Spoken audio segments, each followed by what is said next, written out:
Welcome to our channel. Today we how to withdraw from Zenodo for US research data downloads, full guide step by step clearly.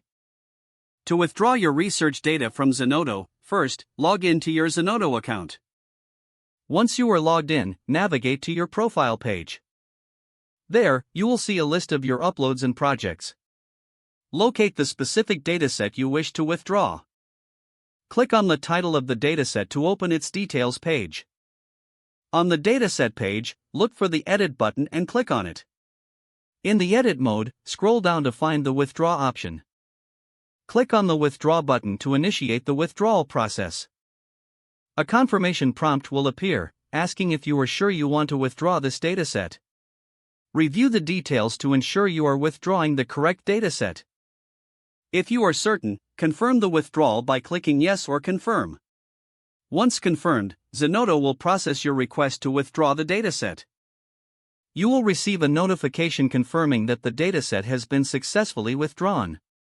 Remember, once a dataset is withdrawn, it will no longer be available for downloads.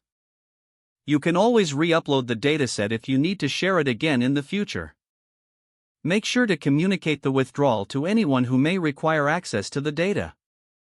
Check your emails for any updates or further instructions from Zenodo regarding your withdrawal. That concludes the process for withdrawing your research data from Zenodo. If the page does not load, refresh the browser or try again in a private or incognito window. Make sure you are using the correct email address, then retype it carefully to avoid small typos. If your password is not accepted, use the reset option and create a new strong password you can remember. Check your spam folder for verification or security emails, then complete any requested confirmation steps. Enable two-factor authentication if available to improve account security and reduce unauthorized access risk. After signing in, review your profile details so your contact information and settings are accurate and current. If you see an error message, note it down and try again after restarting your device and internet connection. Log out when you finish, especially on shared devices, to keep your account and payment information secure.